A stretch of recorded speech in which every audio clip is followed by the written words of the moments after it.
La sífilis es una enfermedad peligrosa que puede llegar a ser letal o muy incapacitante. Afortunadamente, cuenta con un tratamiento rápido y efectivo. Si quieres conocer más sobre esta enfermedad de transmisión sexual, quédate conmigo.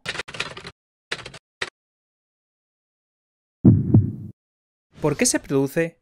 La sífilis es causada por una bacteria llamada Treponema pallidum, una espiroqueta que tiene una baja supervivencia fuera del cuerpo humano y la podemos visualizar en el microscopio de campo oscuro, como adjunto en la foto. ¿Cómo de frecuente es esta infección? La OMS cree que en 2016 se produjeron casi 28 millones de casos en todo el mundo, siendo más frecuente entre los 15 y 49 años. Aunque la mayoría de los casos se producen en la región del Pacífico Occidental, las cifras del continente americano también son considerables, aproximadamente 34 casos por cada 100.000 habitantes. Y por si esos datos no fueran suficientemente alarmantes, se ve cómo cada año están aumentando. Aquí te dejo las cifras de Estados Unidos. Estas cifras están aumentando principalmente por el creciente número de hombres que tienen sexo con hombres sin protección. ¿Cómo me puedo contagiar? La transmisión de esta bacteria ocurre a través del contacto directo con una lesión infecciosa durante las relaciones sexuales. En el embarazo se puede transmitir al feto porque la espiroqueta atraviesa fácilmente la placenta. Esto provocará una grave infección fetal. Para que se produzca el contagio a través de relaciones sexuales debe existir una lesión abierta que presente bacterias vivas. Esto ocurre en el chancro primario y en algunas lesiones de la sífilis secundaria. Lo veremos a continuación. Debes de tener en cuenta que el contacto con una lesión activa puede provocarte infección en cualquier parte del cuerpo, aunque muy rara vez también es posible la transmisión a través de hemoderivados, es decir, por transfusiones de sangre y otros productos similares. ¿Cómo se produce el daño a nuestro cuerpo? Antes de explicarte las fases por las que pasa la infección, debo aclararte dos conceptos. Se denomina sífilis temprana a las fases de sífilis primaria, secundaria y latencia temprana o precoz. Se denomina sífilis tardía a la fase de latencia tardía y sífilis terciaria. La sífilis tardía se puede evitar con tratamiento. Tras un periodo de incubación extenso de incluso 2 meses, se produce una infección local conocida como sífilis primaria.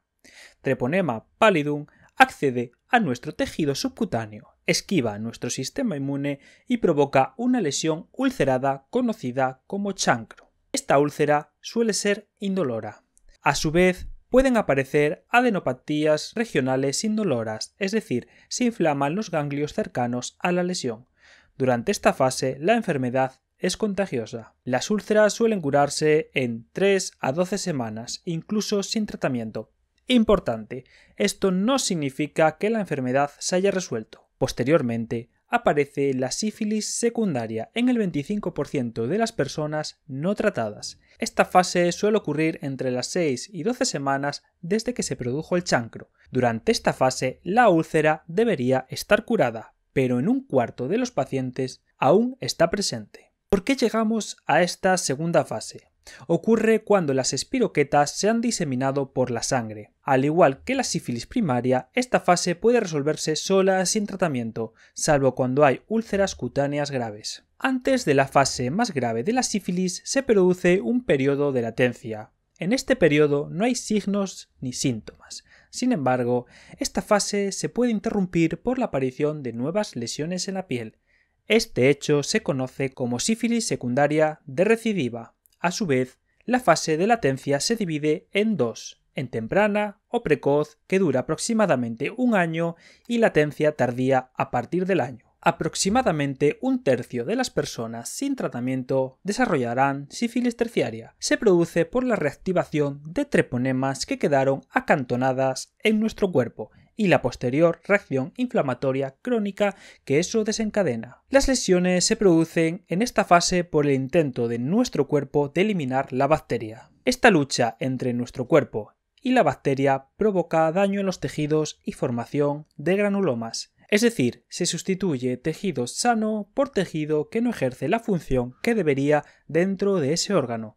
Importante, esta fase puede ocurrir incluso 30 años después de la sífilis primaria. Además, no es necesario que las personas hayan experimentado sífilis primaria o secundaria sintomática para desarrollar esta fase. ¿Qué síntomas podemos encontrar en cada fase? Durante la sífilis primaria aparece una úlcera de consistencia dura, indolora, de fondo brillante, conocida como chancro. Posteriormente pueden aparecer adenopatías. Normalmente aparece una central grande con varias pequeñas a su alrededor. Durante este periodo primario puede darse la denominada sífilis decapitada. Se puede dar si el paciente está tomando antibióticos por otra causa o por un error en el diagnóstico. En este caso no aparece chancro y la enfermedad pasa totalmente desapercibida, aunque no significa que esté curada. La sífilis secundaria se puede manifestar de múltiples formas. Lo más común es que aparezca la roséola sifilítica. Son lesiones maculosas de color rosa triste, no descamativas y de contornos difusos que aparecen en tronco y parte proximal de los miembros. Otras lesiones características son los condilomas planos, que son lesiones elevadas, extensas, que confluyen en grandes placas de superficie plana, húmedas, exudativas, sobre todo en región perianal y genitales. Pueden aparecer en cualquier zona donde haya pliegues, como te muestro en la foto. Se trata de un condiloma entre los dedos del pie. Sifílides palmoplantares. Son lesiones planas, infiltradas, de color rojo oscuro, de superficie queratósica, con collarete descamativo conocido como collarete de Biet. Alopecia difusa o en claros. Lesiones en mucosas. Sintomatología general como cefalea, artralgias, astenia o microadenopatías y otros síntomas más graves como hepatitis, úlceras gastrointestinales, lesiones renales y oculares. Están aumentando los casos de sífilis ocular, que causa disminución de la agudeza visual, generalmente derivada de una uveitis posterior. La sífilis terciaria es la más grave, pudiendo ser letal. Puede afectar a múltiples órganos.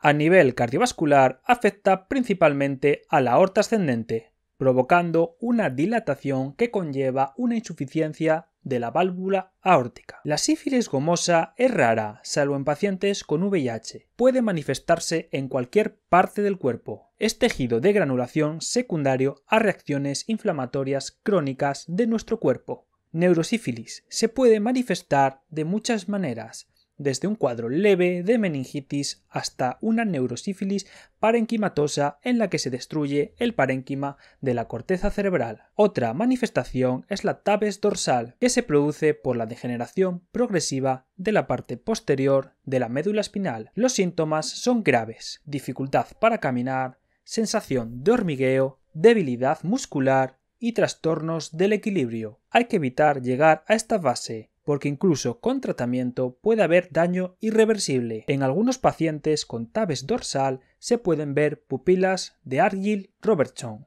Se mantiene la reacción de acomodación, pero se pierde el reflejo fotomotor. Suelen ser pupilas pequeñas, desiguales y de forma irregular. Si quieres saber más sobre la neurosífilis o la sífilis congénita, escríbelo en los comentarios. ¿Cómo se realiza el diagnóstico?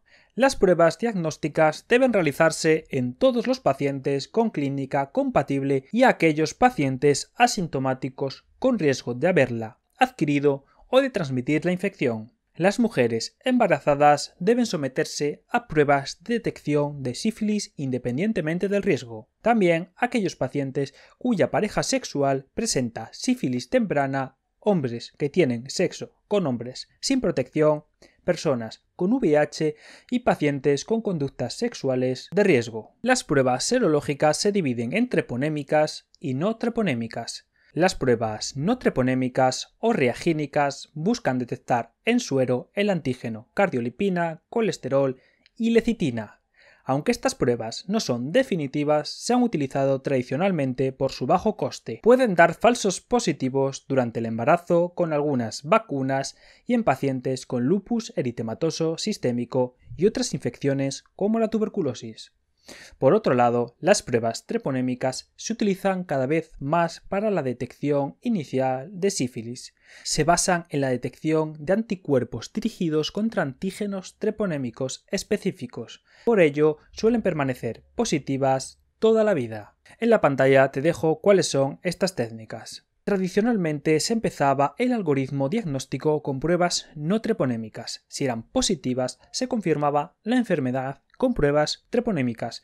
Si era negativa, no se hacía nada más salvo que hubiera síntomas claros de sífilis. Actualmente, en algunos centros se prefiere empezar por pruebas treponémicas. En pacientes que ya tuvieron sífilis se debe buscar reinfección mediante pruebas no treponémicas, ya que las treponémicas darán positivo durante décadas tras la primera infección. El aumento de 4 veces el valor del antígeno sugiere una nueva infección o tratamiento fallido. Estas pruebas serológicas no suelen ser positivas hasta pasadas de 3 a 6 semanas tras la infección inicial. Si se hacen antes de este tiempo y son negativas, se deberán repetir. Para el diagnóstico de neurosífilis es necesario el estudio del líquido cefalorraquídeo. Otros métodos diagnósticos menos comunes son el microscopio de campo oscuro para su visualización directa y el uso de PCR. La PCR solo se puede utilizar en fase sintomática, analizando el contenido de las lesiones dermatológicas. Su sensibilidad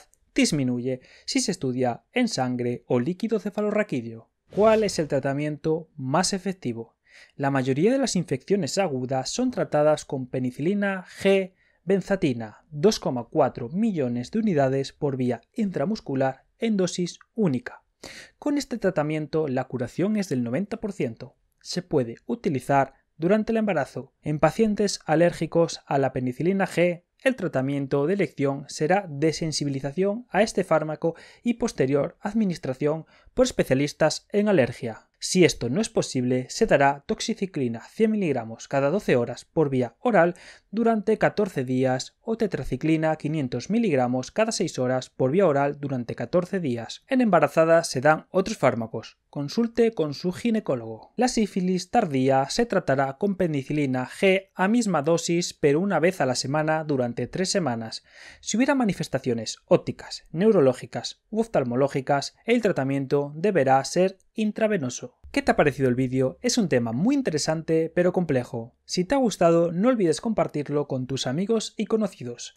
Poco a poco estamos construyendo una comunidad de gente a la que le interesa la información sanitaria de calidad. Nos vemos en el siguiente vídeo. ¡Chao!